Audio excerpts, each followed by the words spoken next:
of people outside. I said, why didn't we get a bigger place? But who knows if this is all going to happen. You know, things are going on that are amazing. But I don't know if you saw, I just came here. We drove through thousands and thousands of people, and I feel badly for those people. Do we have speakers outside? Huh? Does anybody know? Do we have speakers outside? They do?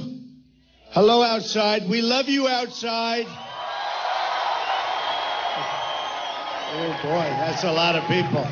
I couldn't believe it. But we have that all over. I mean, we get these crowds that are incredible. There's tremendous love and there's tremendous everything going on. It's incredible because we're going to take our country back. We're going to make our country great again. That's what we're going to do. That's what we're going to do. And it's been amazing what's going on. So we have a big, big, big election. So Tuesday you have to get to the polls. You have to vote. It's so important. You know, they're talking. Thank you. And I'll vote for you. Someday I vote for you. But we have to do it. Otherwise, we're just wasting a lot of time. Honestly, we just waste time. You know, Ohio has plenty of problems. Believe me. Believe me. Your real estate taxes are through the roof.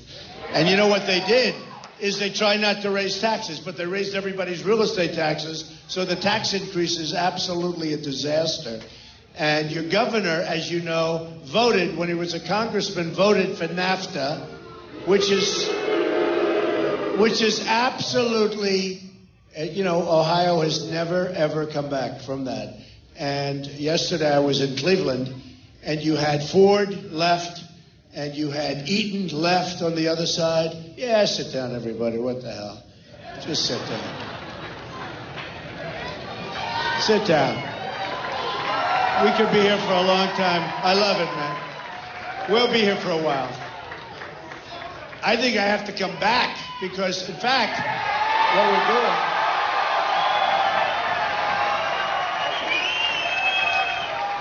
Thank you. Now, I have to come back, take care of some of those people, though. I feel badly.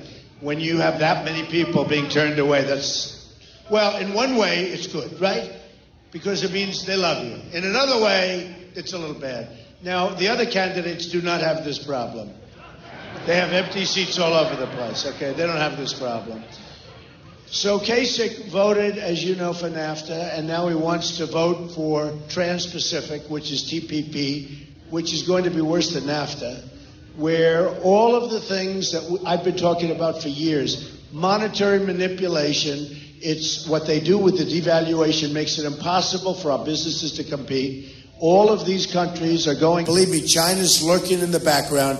They're watching. They're not in it, but they're watching, and they're going to go in through the back in a couple of years, and they'll steal it all. So you better be careful, and I hope they don't approve it, but Kasich is in favor of it. No good. Now, today I watched him on television, and I like John. You know, he's a nice guy, but he said, did you see some of Trump's speeches? No, I haven't seen them. Oh, he's the only person in America that hasn't seen them.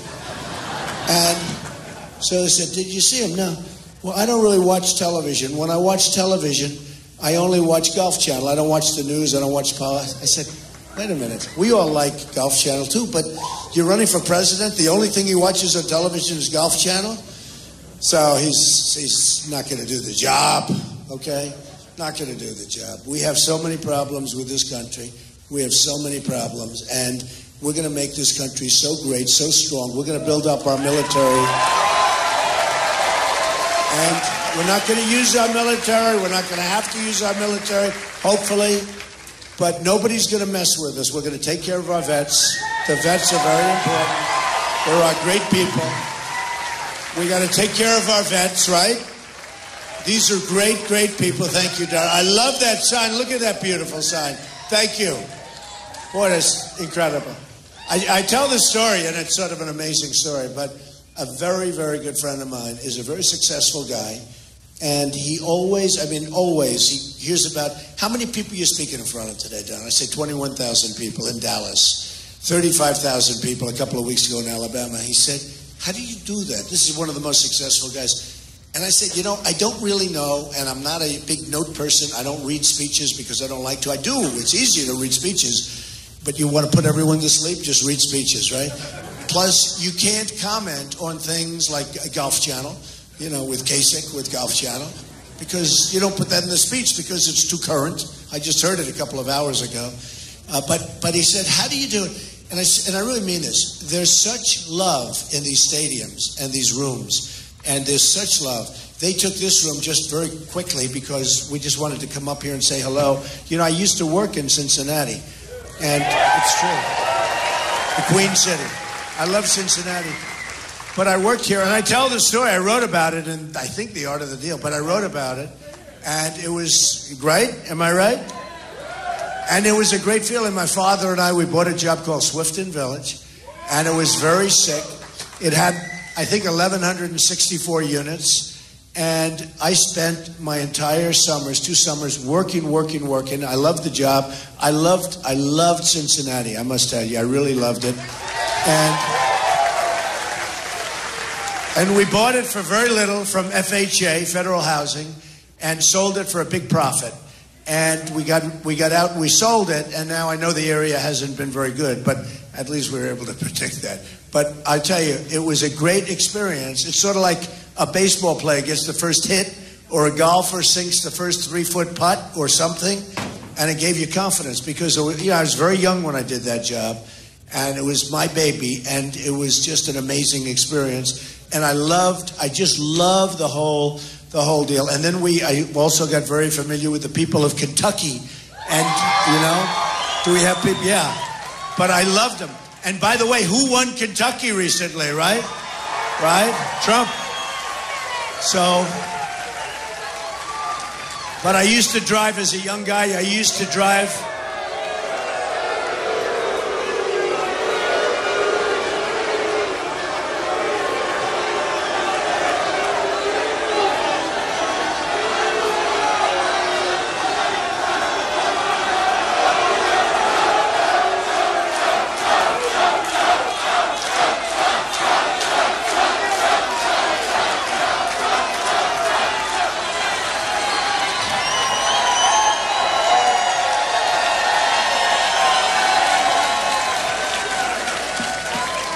Well, it adds excitement, doesn't it, folks? You really ask, what are they doing, right? What are they doing? It's the same thing everywhere. Sometimes not so much. We had one yesterday where you had 7 or 8 incidents where they'd stand up and they'd say, oh, something, and everybody shouts them down. And, it's fine. Honestly, in certain ways, it makes it more exciting, okay, to be honest. It does. Makes it more exciting. We might have a couple of more. Anybody else want to stand up right now? So anyway, it's a shame that we wasted 2 tickets, though. 2 tickets where we have all those great people outside. It's a shame. But I used to drive to Kentucky Friday nights. I'd spend time in Kentucky. True. And I just had a great time there. I mean, I loved Kentucky, and it was so amazing. When I went out and when I did this, I was not supposed to win Kentucky, right? And did I win in a landslide? We won in a landslide. So they must have remembered me in Kentucky when I was young, and they said, we're going to give him our vote, but it was amazing. But Ohio is so important. That Tuesday vote is so important because if we can do that, I think we're going to do great in Florida. Polls came out in Florida today, which are fantastic. Now, who knows? But who knows? I mean, I think we're going to do very well. Look, they have an absentee senator. He's absentee, totally. He's got one of the worst voting records in the last 25 years in the Senate. He doesn't vote. They put him in. He's a young guy. They put him in, and he goes out. You know who I'm talking about, right? Who am I talking about? Little Marco.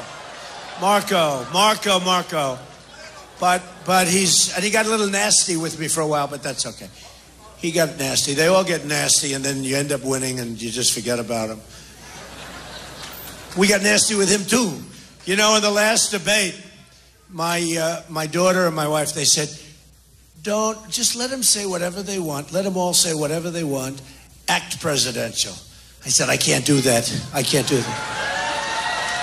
When they come at you, you have to go back. Don't we agree? I mean, what are you going to do, stand there? You can't do it. You have to hit them back. And you hit them hard enough, all of a sudden they collapse. Think of it. Every person, we started off with 17. Now we're down to a few, and I'm certainly a couple are getting out very soon. but including the governor here didn't win one state yet.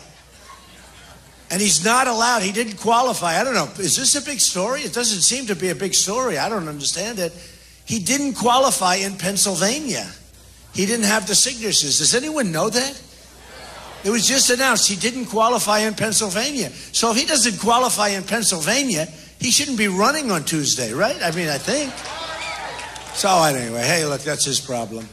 Hopefully we can just beat him. Who cares if he qualifies in Pennsylvania? But he is somebody, and he's been very nice to me. I've been very nice to him. But he does this nice routine. Yeah, I want to be the grown-up in the room. I want to be. But he didn't start out that way. Do you remember the first two debates? He came at me. Oh, and I said, wait a minute, what's this? And he came at me viciously. And I'm telling you. And that's why I remember. Because, now he's been the last probably 6 or 7 or 8 debates. He's been going, well, I'm the guy that's the grown-up. I want to be really nice. Take a look at the first two debates. Remember when I went after him? I said, you ran Lehman Brothers into the ground and it almost destroyed the world. Don't tell me about that. And all of a sudden he sort of shut up. But he was vicious, which is okay. He's a governor. They're supposed to be a little bit vicious, right? But now he's, playing the good guy. And then I had some commercials done in New Hampshire. So I'm up in New Hampshire, which I won also. I love New Hampshire. I love those people. I love New Hampshire. The problem, New Hampshire has a big problem. And I told him I'm going to take care of this problem. New Hampshire is a tremendous problem with heroin. Can you believe it? New Hampshire is such a beautiful place. It's so pristine. So, the trees and the beautiful little roads and the countryside. And you go into groups like this, large 1,500 people, 500 people. Every single time you ask a group, what's your big problem? In New Hampshire, they say heroin and drugs. And you don't see it. It doesn't go. Here too. Here too. Here too. All right, here too. Oh, we're going to build the wall, folks. Don't worry about it. We're going to build the wall.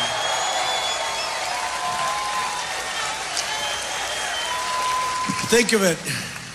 We get the drugs, they get the money. Not a good deal, right? Not a good deal. No, we're going to build a wall, and Mexico's going to pay for the wall. It's very simple. Look, here's the story. Here's the story. Mexico going to pay $58 billion in trade. That's our imbalance. $58 billion a year. That's our imbalance. People don't know that. And these senators come up, Marco and Lion Ted. You know Lion Ted?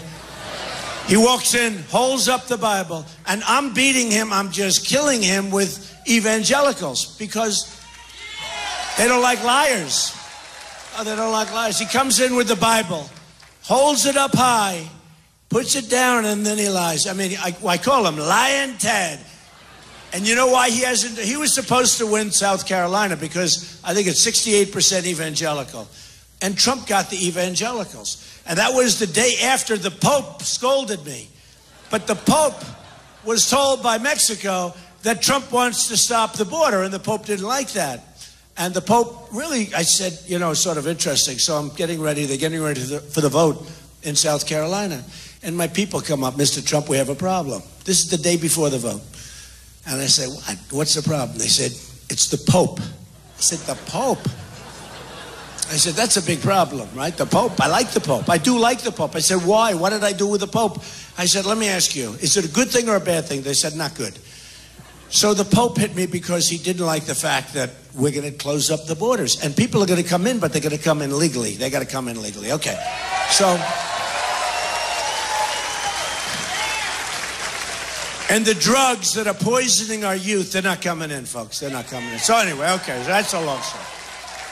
So I get this thing, and they say the Pope, and because he was with Mexico, and I like Mexico, and I have a lot of respect for their leadership, much smarter than our leadership, and that's why, we can't make good deals because our leaders are not smart when it comes to trade. Minor things like trade, military, healthcare, Common Core, all these things. They're not too good at any of it, okay? They're not good at anything. You want to know the truth. But so I get a call, say, the Pope. So then I saw the Pope was sort of angry because he was told by Mexico that I wanted closed borders. The Pope didn't know that tremendous crime is coming across the border, that drugs are pouring across the border, and just didn't know. I mean, he would, and the next day he was so nice. The next day the Pope was so terrific, and he did something. He issued something. I don't think it was exactly an apology. I don't want an apology, but he was great.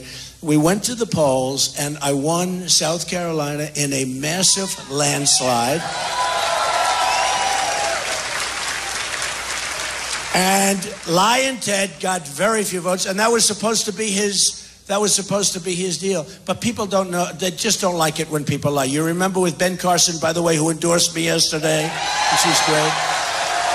And remember in Iowa where Ben Carson was running, and all of a sudden the rumor was going out all over the place that he left the race. He didn't leave the race.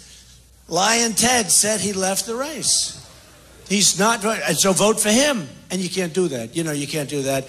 And then right after the election, he went and apologized to Ben. A lot of good that does. They should have disqualified him. You want to know the truth? They actually should have disqualified him. And they had it down many different ways. So anyway, we're going to run, and we're going to do some incredible things, and we're going to bring our country back, and we're going to bring it back in every aspect. And frankly, Hillary is a disaster, by the way. You know that. A disaster. And despite all of the stuff you see with Bernie, it's not going to be Bernie, it's going to be Hillary. But unless the FBI does its thing, because she's got a problem. Anybody else, look at all the people that were so badly hurt by doing much less than she did, including General Petraeus, a good guy, destroyed. He was destroyed for doing much less than what she did.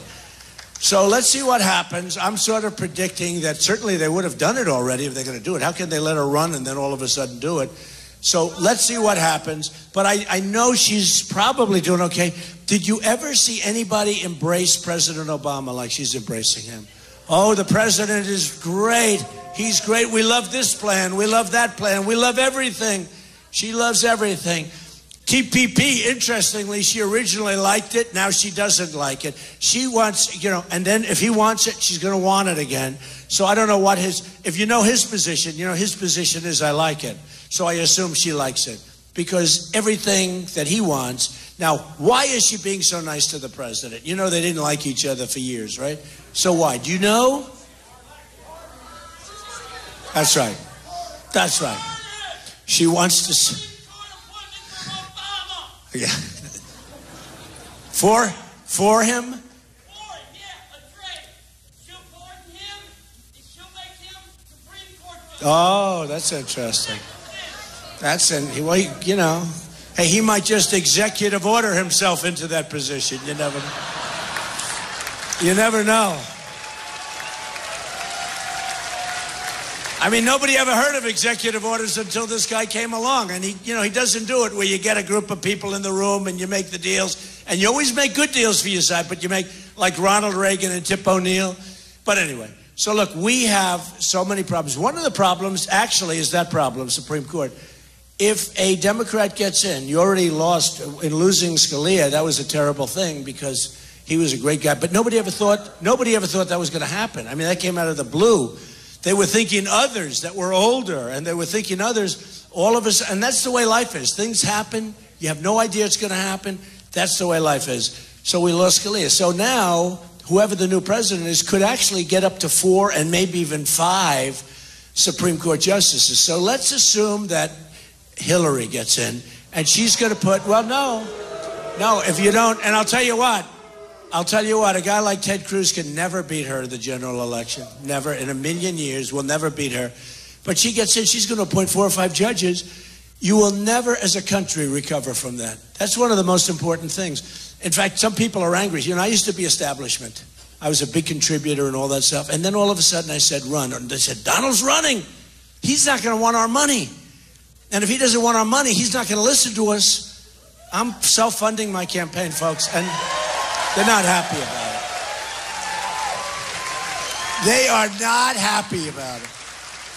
Because when the pharmaceutical companies, which give millions and millions of dollars to these senators, when all these people and all these companies, they give it to the lobbyists and through the lobbyists and the special interests, the pharmaceutical companies, you look at oil and gas, everything is controlled in Washington. So when I said I'm running, When was the last time you saw somebody run where they said, I'm self-funding? Did you ever remember anybody? No. Did you ever remember? In Washington, they have lobbyists, and they have, like, Rubio up on their forehead. It's emblazoned. I take care of Rubio. I take care of Cruz. They have these people. They're lobbyists. They're very good. You got to pay them a lot of money, and they go in and they get you what you need. You know, usually they get you what you need. But these guys are totally controlled. Like the drug industry does very little bidding. They bid like, you know, they get like, if you go to the drugstore and buy drugs to make you better, right? I mean, you're paying the same price. The United States is the largest drug buyer in the world. Wouldn't you think we'd be able to buy pretty well? We don't buy. We don't bid. And then you look at it, you know, people like Woody Johnson of Johnson & Johnson was in charge of Jeb Bush's campaign. So what would happen if Jeb got in? Jeb didn't make it. I guess you probably heard that. Jeb didn't make it. But he says, low energy. We don't need low energy, folks. We need very strong energy. When you see China, when you see the way I've done great deals with China. I've made a lot of money with China. When you see China coming at you, and you see Japan coming at you, and you see Mexico, you saw Vicente Fox the other day, right? Where he used the F-bomb. Nobody reported it. They didn't care if he used the F-bomb. Can you imagine if I said what he said? I told people this morning it would be the electric chair. I wouldn't be here right now. It's true. But he said, we will not pay for the wall, which made me actually happy because 2 years ago he said, we won't allow a wall to be built. So now we've already got the first. He's allowing a wall. But he said, we will not pay for the you-know-what wall, right? And they're going to pay. And the reason they're going to pay, very simple, with the kind of money that we lose on Mexico in trade, with a trade imbalance, when you have a trade imbalance of $58 billion a year, a $10 billion wall is peanuts, right? So when these guys come off the stage, you don't really mean that Mexico's going to pay for the wall. I said, of course they're going to pay for the wall. But Vicente Fox was so angry when he did that interview. I don't know, I think it was with CNN. Was it with CNN? They're all back there. Look at them. What a lot of... The most dishonest. You know who's really dishonest? The New York Times. They write stories. They never even call me. You know, you don't even have... They write stories. They're so inaccurate. They don't care. It's a badly run newspaper. It's a horrible... It's failing. It's going to be... Well, it'll either be out of business or a very rich person will buy it and just have it as a lavalier. But the New York Times is the worst newspaper. They do a big story. They won't even call you for a comment. They don't care. And when you call them because you want to comment, like I had a person recently for something, call. No, we don't want your comment. We don't want to comment. They write a story. And then it's all wrong, and they couldn't care less if it's wrong. That's why I said we have to do something with the libel laws, folks. You have to, when you're libeled, you have to be able to go and sue a newspaper and get them to change, and in addition to that, get some money. Now, that's not freedom of speech. That's not to change. All we want is for them to be honest. But when you have a dishonest newspaper like the New York Times, you have to be able to sue them. You have to be able to do it because the level of dishonesty, and that's why I talk about so many of them, but the level of dishonesty of the press is beyond belief. Far greater than you would ever think. Believe me, because you don't see it as much. I see it. I see it. They do stories that are so bad, that are so wrong, and knowingly wrong. They do it for headlines. They do it for whatever. And they're all having a hard time. You know, they're losing money. But a lot of them are losing money because people have given up on them. Like, for instance, I go around, and whenever I talk about the media, the place always stands up and boos the hell out of the media. They're less popular than politicians, which is pretty amazing when you think of it. So this forum is really cool. I haven't done this in a while. I love doing this. I love this forum. The problem is you don't get that many people in the room. That's, you know, it's got to be a little more intimate, but I love doing this forum. So what I want to do is we'll take some questions, and then I'm going to come back because we're going to have to do a much larger room because I feel so guilty about what we have over there. I mean, really feel guilty about all the people outside, many of whom we told to just leave, I'll come back. Even if I come back after the election, I'm coming back, okay? Well, let me put it this way. If I win, I know I'm coming back. If I lose, yeah, maybe not. Okay, go ahead. Nice hat. Cincinnati. Oh, we love Cincinnati. What do you think? Hey, by the way, Pete Rose, let him in, right? Right, yeah. What are they doing? Mr. Trump. You know, before you start, wait, Charlie Hustle, right? So I watched him, and he was a great player. And it's so ridiculous. Don't you think he's paid the price? First of all, he didn't bet on he bet that he would win, not on the other team or anything, right? But look, he's not supposed to do it. It's a terrible thing, all that stuff. How long has he been waiting? Like 30 years, 35 years? He's got more hits than anybody. He was so good. I still remember when he went into second base and he took out Doug Harrelson, right? Right? That was the name of the second baseman. Good. That means still good. But, you know, we got to let Pete Rose into the Hall of Fame. And, you know, Charlie Hustle, if I were the commissioner, honestly, I would do it. He would be so popular. I have never met a group, even people that just used to root against him, which was hard to do because he was really good. But even people that used to root against him, they'd say, let him in. And I don't know what Major League Baseball is doing. Who cares? But let Pete Rose into the Hall of Fame. Do you agree with that? Better agree. Okay, go ahead. This guy agrees. I can tell you with that hat on. I love you, Donald Trump, Thank man. you. You're the Thank future you. of Thank America. You. Thank you, man. Thank you. I just real quick. I've been waiting 17 hours to see you today. I got here. Unbelievable. I got here at 11 o'clock last night. I was the very first one here. I just wanted to know, and I didn't get front row. I'm in the second row. But with that said, were they here before you? No, right? That's pretty good. I would love to get a picture with you before I leave today. I'll do that. Thank you. Okay, thank you. Go ahead, right over here. Hi, I'm Robin from Cincinnati Soldiers Support, and I have a very special person here with us today, Mr. Keith Maupin, and I think everybody in this room knows who Mr. Maupin is. Where? Mr. Keith Maupin. Keith, stand up. Hey, Keith. I'm going to let Keith ask the question. A lot of courage, right? Keith is a veteran, and his son was captured in Iraq, and he was killed. And Keith would like to ask you a question because we all know that you support our veterans, POWs, more than anybody and by everyone far. else. Mr. McCain, he went through years of trying to get his son back. John McCain would not help him. We know that you would help our POWs. John McCain has not helped a lot of people like he should. That I can tell you. That's true. Go ahead. How are you doing? How are you? Sir. Nice to see you. Go ahead. I come here because you made a comment to John McCain. Okay. That you don't think that captured soldiers are heroes. Oh, no. I never did that. Well, what I want you to do is just clarify that for me because I think it's important for all these people here. Yeah. And for a lot of veterans that's in Ohio, especially Ohio. And I know what you were doing. You know exactly what I was doing. But I wanted you to explain they are heroes, that. just so you understand, and real heroes, okay? You know that. Thank you. Oh, that's for me. Wow.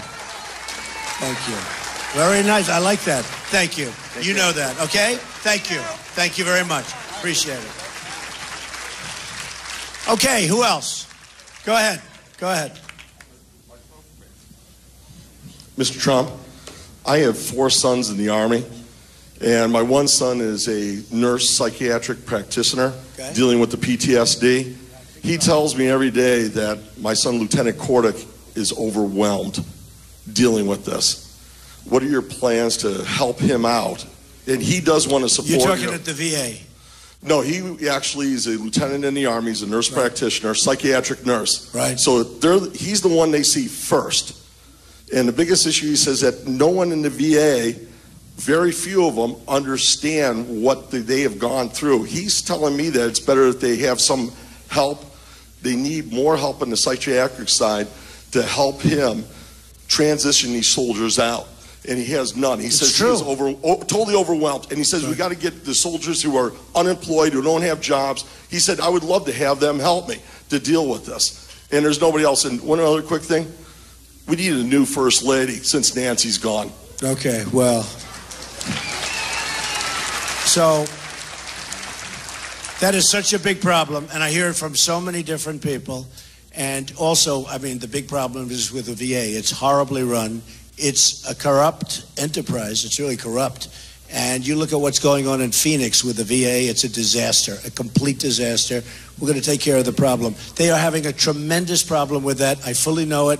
I fully understand it. We're going to do something about it. We have no choice. We have to do something about it. The truth is, we have to treat our veterans much, much better. Our veterans are not being treated well, right? Thank you, man. Thank you. How about over there, the young man in the middle? Go ahead.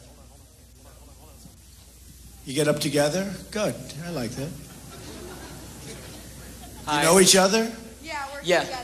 Hi, Okay. this is my friend Lily. We're both from Dayton, Ohio. We were actually at your rally yesterday. Oh, good. Was it good? Was it Yeah, good? it was amazing. Yeah, it was amazing. That was a great rally. But actually, we're both interns for Senator Portman here in Ohio, and we volunteered for your campaign.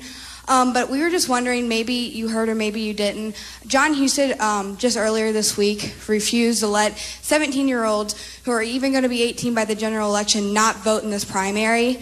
And I know that a lot of young voters, a lot of people we talk to support Bernie or Hillary, and he is a Republican. So what do you feel about that? Well, you know, interestingly, we have a lot of young people. They don't talk about it. You saw yesterday and you see all the time, and yourselves. We have so many young people at these rallies. It's incredible. Look even here. Look at this. Look at all these. Oh, stand up, all you young people. Now look at. No, we have.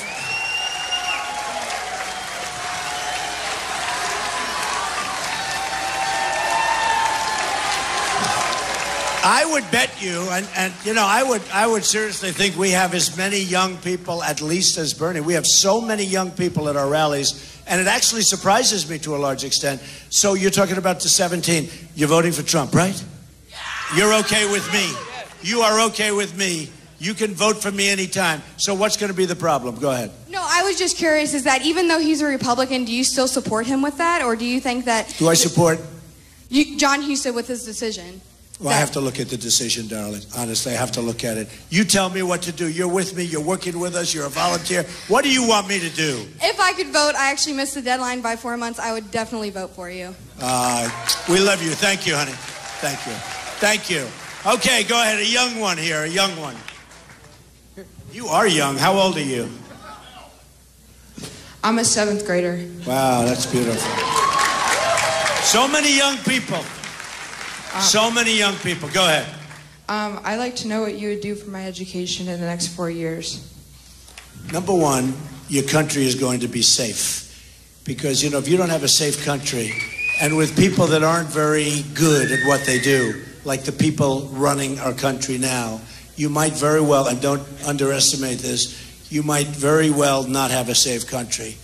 And it's so important. You know, the number one thing we have to do is security, safety. And I'm not just talking at the border. I'm talking about our military. We have to build it up. We have to replenish it. You know, a friend of mine has a son who he served 3 terms over in Iraq, 3 tours. And he comes home and I see him. And his biggest complaint is that the enemy has better equipment than us. And it's our equipment. So we give the equipment to people that we think are working with us. You know, the old story's been going on for years. And if bullets fired in the air, they drop the equipment and run. Brand new Humvees, brand new everything. And he's saying, we have older equipment, and they have beautiful new stuff. And it really bothers the hell out of him. So we're going to take care of that, folks. We're going to take care of it. We're not going to let this kind of nonsense happen anymore. We're going to work very hard on education. Just so you understand, Common Core is dead. Do you know what Common Core is? And most important thing we can do in terms of education for you and your age, we're getting education out of Washington, D.C., run by the bureaucrats, and we're going to bring the education to the local area. You around this area? We're going to bring the education where your mother and your father and everybody else's parents and uncles, and they love you. Do you think your parents love you? Huh? They run it with love, okay? In Washington, and look, not everybody's bad, but you basically have bureaucrats that want to make, you know, they get a lot of money, and they don't know what's going on in Cincinnati, and they don't know what's going on in Ohio. So we're getting rid of Common Core, and it's going to be dead, and we're going to have local locally based education, and you're going to see a big difference. Big difference. All right? Very important. Good question. It's actually a great question. Okay, how about over here? What about you? Right there, red.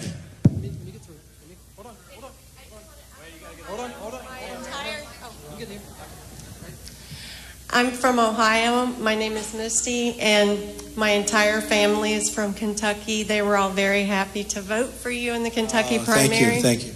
It is so refreshing to have a presidential candidate that is not bought and paid for, That who is is self-funding. That is. And I 100% believe in you that you will make America great again. Thank you so much. That's better than a question. I love it. We'll take care, okay? Thank you. Thank your whole family. No, that was such a great thing that happened in Kentucky. Because in theory, people would say, you know, well, how does Trump, a couple of people said, how did Trump win Kentucky? And we didn't even win it. We won it in a major, major landslide. And I love Kentucky. I'll never forget it. Okay, go ahead, darling. Right here. Right here. I love this every once in a while, you know. Hi, I am Evelyn Stalevich. Mr. Trump, I don't have a question for you. I'm really glad to hear the other questions. But I just wanted to tell you that I am so happy that you are running for the next president of our country. Where are you from with that beautiful accent? I am from Managua, Nicaragua, Central America. Telling you. Yeah. The Hispanics. Yeah. We're going to do so well with the Hispanics. Yeah. People know. But I wanted to say also, I want to thank you for what you are doing in our country. You are giving our country the opportunity to dream, to hope that there is hope in America, that we have a Christian nation, and that we are a country of laws, and that we are a sovereign nation. And I want to give you thanks. God bless you. Thank you, darling. That was so nice. Wow. Thank you, darling. That was so nice. That was, come here. Get over here. That was so nice. Come here.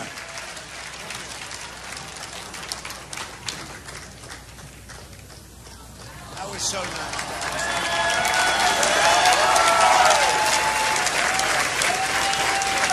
Thank you very much. And you are so handsome. I love your blue eyes. Thank you very much. That's so nice. Thank you. Okay, who has a good question? Who has a good one? Let's go. Let's go. We got to go here. Go ahead, the big, strong guy here. Right here. I'm coming. Everybody leave me in. Go ahead. Just got out of football practice. Hi, I'm Zach. I'm from Kentucky. I have one question. What day in office will you put Hillary in prison?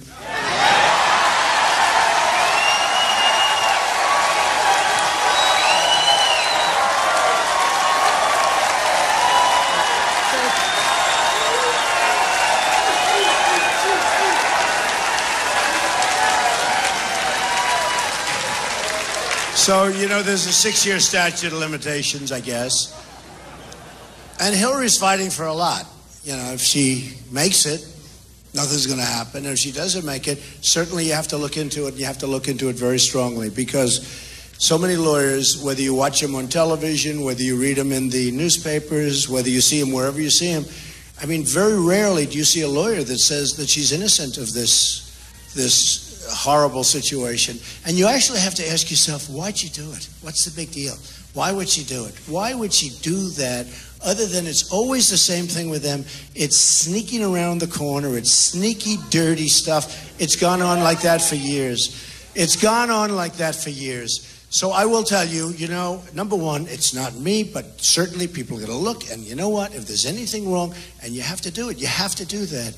You have to do that, because so many people have asked me that same question, and you have no idea, and she's being protected. Look, let's face it. Look, it's not complicated. What she did, certainly to me, is certainly she broke the law. To me, what do I know? To me, she broke the law. And it looks so bad from the standpoint of the rest of the country, and even from the standpoint of all those people that did something much less. So many people did something much less.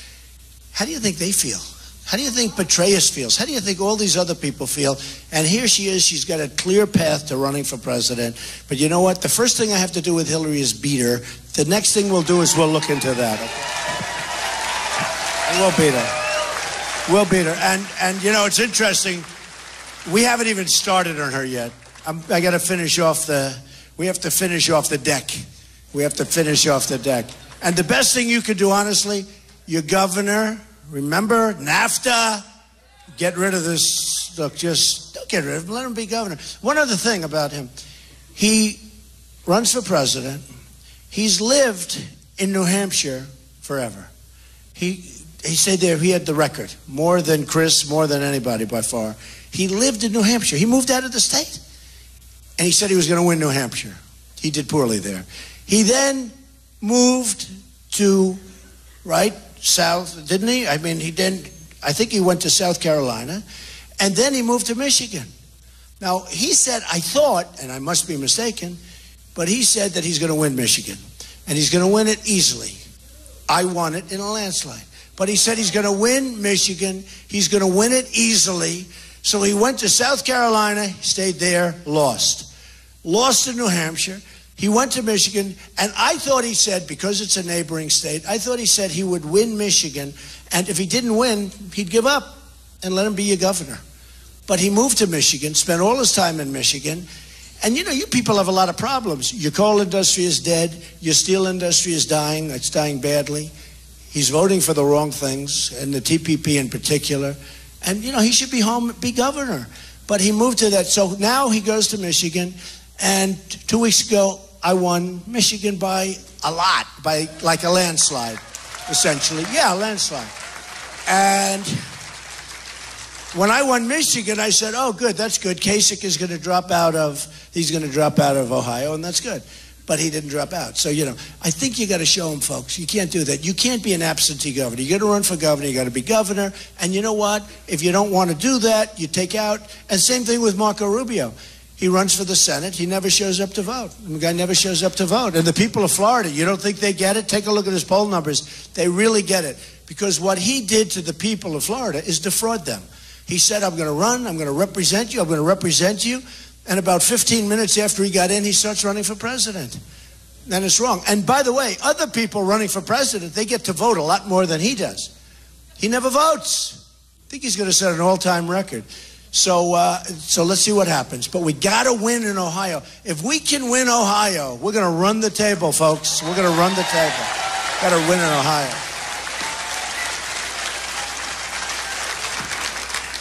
Go ahead. Give her that mic. You just shout it out. Go ahead. You got it.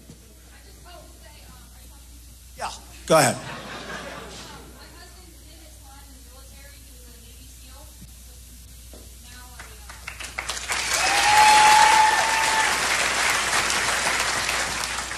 That's great, by the way.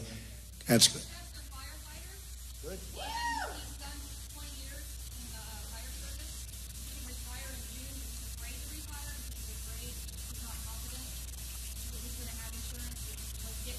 A lot of people are in that same. They want to retire. They're afraid that they're not going to have anything to go by. They think their insurance companies are going bust. They think a lot of problems. Look what's happened with the stock market going down. Did you get affected by that? By the stock market going down? In terms of values, you've been affected. A lot of people have been affected. So go ahead. What's your question? We're going to make this country so strong. We're not going to stand for losing $500 billion a year with China, for losing $58 billion with Mexico, for losing hundreds with Japan. We're going to make our country strong again. You know, our military, okay? Our military, everyone sees our military budget. They don't realize we take care of Germany.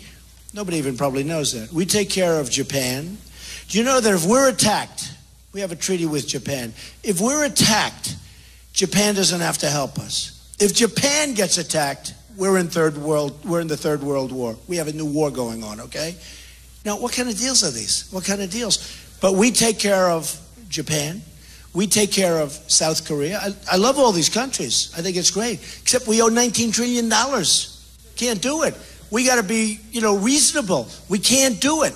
So we're taking care of South Korea. When the maniac next door acts up, We start up those battleships, we start up those aircraft carriers, let's say, and we start up, our planes are flying. We spend millions and millions of dollars. They don't pay us. They pay us very little. In South Korea, and I love South Korea. I have buildings in South Korea. They're great people. We have a border in South Korea. We have 28,000 soldiers. What they pay us is peanuts. What Japan pays us is peanuts. So we protect the world. Saudi Arabia is the greatest of them all. So we protect Saudi Arabia. Until the oil went down, and now they're making half, which is still a lot. But until the oil went down, Saudi Arabia was making $1 billion a day, right? We protect them. We protect them. And we protect them for peanuts. So all of that stuff is going to change, folks. We're going to end up with a strong country again, a powerful country, and we're going to end up with a respected country again. Because we're not respected. We're not respected.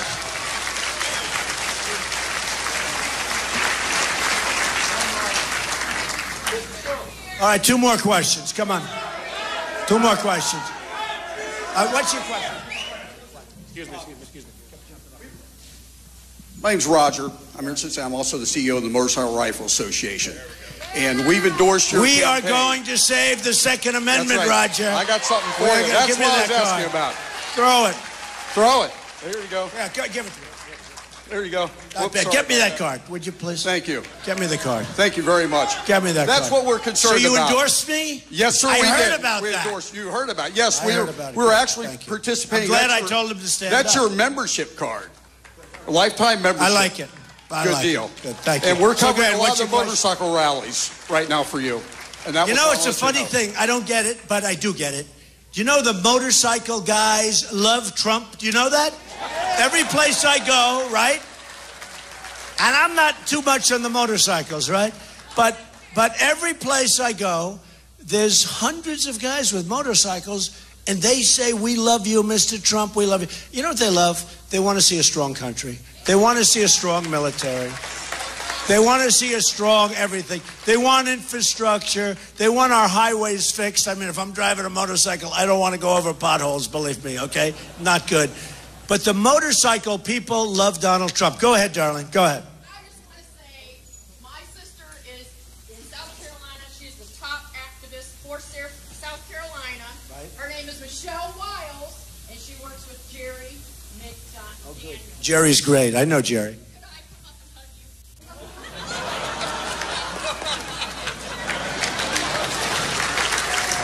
Come on. You know what? Let her come up here. Come on. Okay. How about one more? Who's got a good one? Wait, I have to get a hug. I have to get a hug. Come on. Come on. You're great. Say hello. She's fantastic. Thank you, everybody. All right, who's got a good one? Who's got a good one? Maybe I have to go back here, right? How about, who's got a good one? Who's got a nice one? Go ahead, sir. Go ahead, the two of you, right here. Go ahead.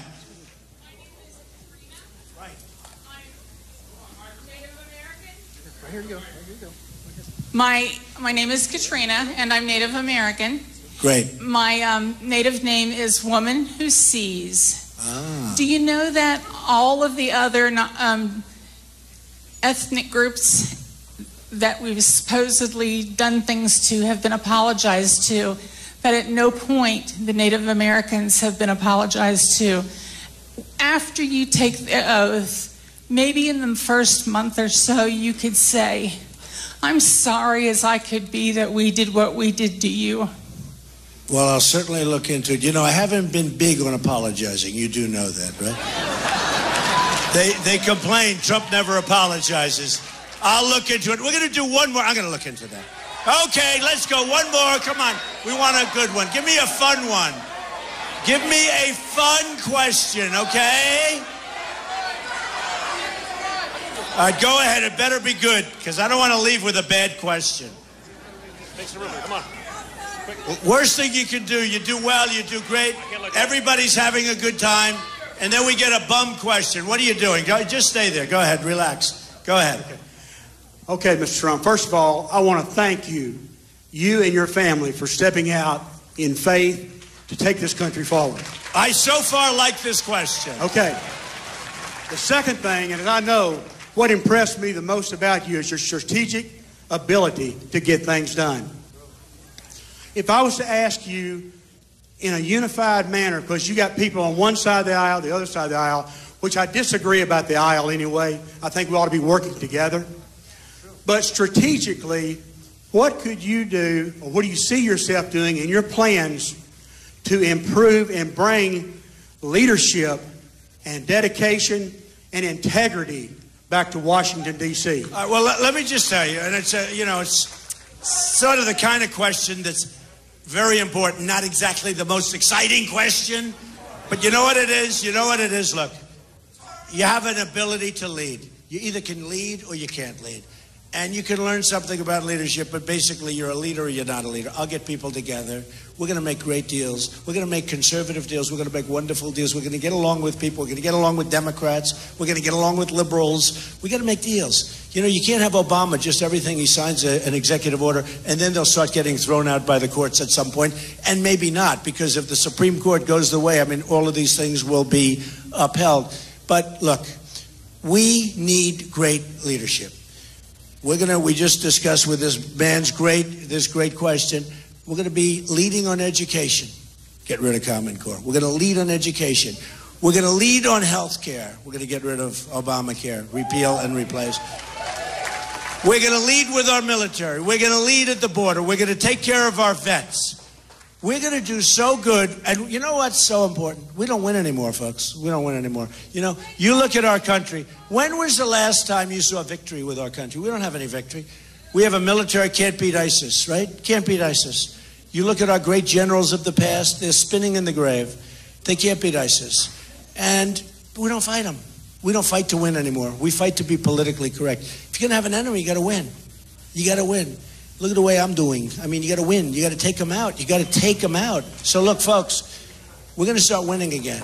We're going to be the smart country. Right now, we're not a respected country. We're going down. We're going in the wrong direction. We're going to start winning on health care, on borders, on military. We're going to win so much. You're going to be so happy. You are going to remember this day, and you're going to, more importantly, remember Tuesday when you go to vote. And in 2 years, and 3 years, and 10 years, you're going to say there was a single greatest vote I ever cast. I love you. I love Ohio. I love Ohio, and I love Kentucky. And I hope you go out, and I hope you vote and bring us home a big, beautiful victory on Tuesday. Thank you. We will make America great again. Thank you very much, everybody. Thank you.